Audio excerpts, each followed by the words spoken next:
dos filisteus. Havia Edom, país dos edomitas. Havia Moabe, país dos moabitas. Havia Amon, país dos amonitas. Havia Síria, Damasco, país dos sírios. Havia o Líbano. Então Israel era uma das nações no meio de várias nações, desde a região do Egito até o Eufrates. Em Davi, no entanto, quando nós abrimos a Bíblia, nós lemos o seguinte. Abra a Bíblia comigo em 2 Samuel, capítulo 8. 2 Samuel, capítulo 8. Aqui um texto que tem muito significado, mas às vezes a gente passa por cima, né, e não vemos a implicação disto. Notem bem. Aqui esse capítulo nos fala sobre as diversas vitórias do rei Davi. 2 Samuel, capítulo 8. Depois disto, feriu Davi os filisteus e os sujeitou, e tomou de suas mãos as rédeas da metrópole. Também derrotou os moabitas, fê-los deitar por terra e mediu 2 vezes com cordel para os matar, 1 vez com cordel para os deixar vivos. Assim ficaram os moabitas vivos, hein? Todos eles ficaram vivos por servos de Davi e lhe pagavam tributo. Também Hadadezer, filho de Reobe, rei de Zobá, foi derrotado por Davi quando ele foi restabelecer o seu domínio sobre o rio Eufrates.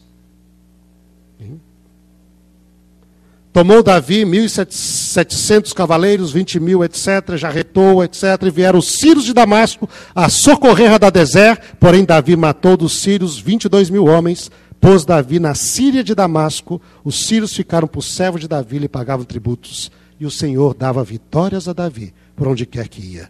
Tomou Davi escudos que havia de Hadadezer, etc., levou para Jerusalém. Também Davi tomou grande bronze de Betá, de Berotá e cidades de Hadadezer. Então, ouvindo Toi de Ramate que Davi derrotara os exércitos de Hadadezer, mandou seu filho congratular-se com Davi. Hein?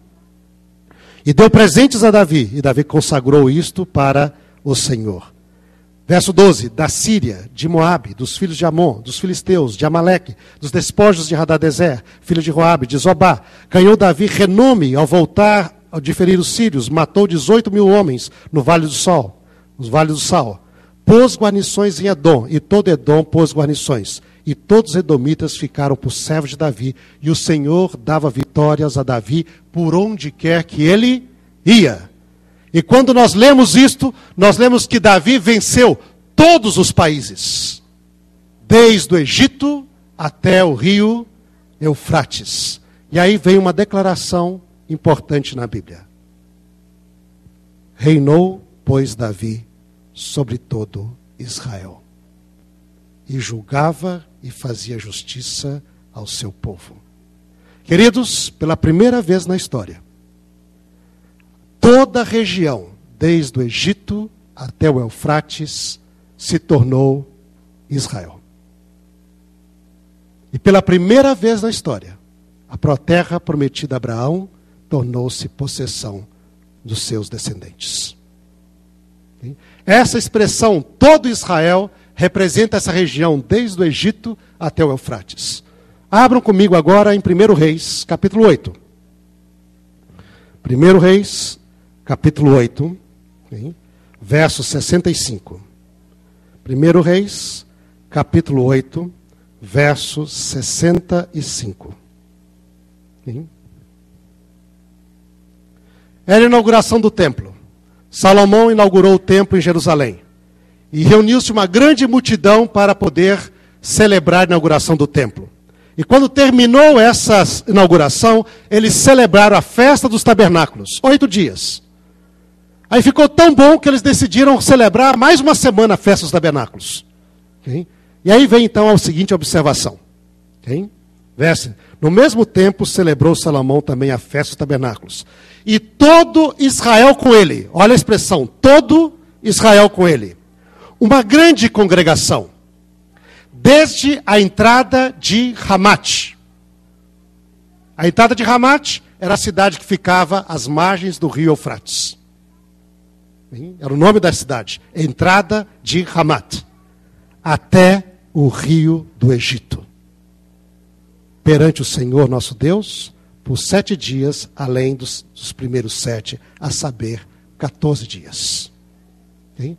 Notem bem, na inauguração do templo, tem uma grande multidão, que envolve filisteus, amonitas, moabitas, edomitas, sírios, amalequitas, Líbia, Fenícia, que são Líbano hoje.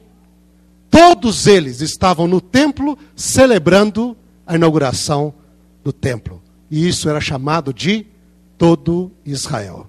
Desde o Egito até o rio Eufrates. Quando nós chegamos em Davi, nós chegamos no clímax. Aquilo que Deus prometeu a Abraão, agora está se tornando realidade no reino de Davi. Okay? E assim Davi conquista toda a terra e estabelece o seu poderio sobre toda a terra prometida a Abraão.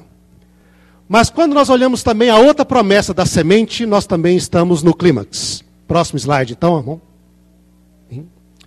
Lembra que Deus prometeu para ele uma descendência, uma semente.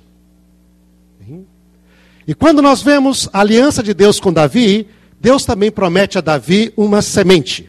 Vamos agora a 2 Samuel, capítulo 7. 2 Samuel, capítulo 7.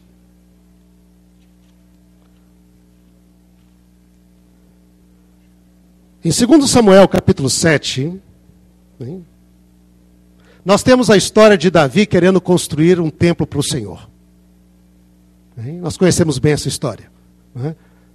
Davi chegou lá, falou com o profeta Natã, falou assim, olha, eu quero construir um templo do Senhor, o que você acha? Natã falou assim, tudo bem, vai que o Senhor é contigo. Quando Natã chegou em casa, Deus puxou a orelha de Natã. Falou assim, ó, quem mandou falar isso? Eu te mandei? Ah, não, Senhor, mas eu pensei que profeta, eu como profeta posso falar que o Senhor está sempre... Não, calma. Profeta ainda é homem, profeta não é Deus. Viu? Profeta às vezes erra. Natã errou. Moisés errou. Okay? Tem gente que pensa que profeta nunca erra. Profeta erra. Okay? Natã errou. Okay? Isso é importante, queridos. Nós sabemos. Por quê? Aqui só uma abertura, uma janela. Nós, como igreja adventista, recebemos nosso meio dom profético. Através de Ellen White. Mas muita gente critica Ellen White falando o seguinte, mas espera aí, algumas vezes ela pensava em alguma coisa e Deus teve de corrigir ela. Então se ela era profeta, como é que ela podia errar? Profeta não é Deus, profeta é um ser humano. Hein? E na Bíblia, vários profetas erraram. Jonas fugiu de Deus, de correr atrás de Jonas. Hein? Deus teve até de tratar Jonas de uma maneira muito forte. Ainda assim ele era profeta do Senhor. Então, queridos, quando as pessoas criticam, dizem, olha, tem isso daqui, ela cria lá, tinha a porta fechada quando os adventistas apareceram, depois ela falou que ninguém pensava que ninguém mais ia se salvar, depois teve de descobrir que tinha muita gente para se salvar ainda. Ah, então ela não é profeta. Não, irmãos. Profeta é um ser humano. Agora, o grande sinal de um profeta é que quando ele prega, ele fala, as pessoas se voltam para a Bíblia como fonte da palavra e da luz de Deus. E, sobretudo, se voltam para os mandamentos de Deus. Isto é o sinal do profeta. Todo ministério profético leva o ser humano de volta à Bíblia e de volta aos mandamentos de Deus, à lei e ao testemunho. Se não falarem segundo essa palavra, jamais terão alva.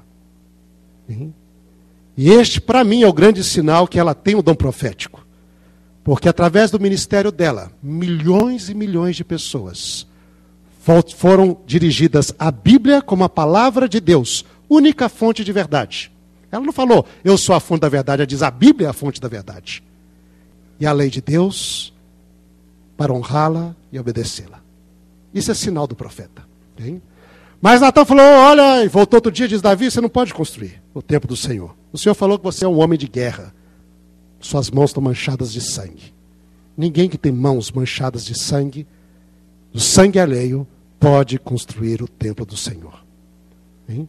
Mas teu filho que vai levantar depois de você, este construirá um templo para o Senhor. E aí aparecem então as seguintes palavras.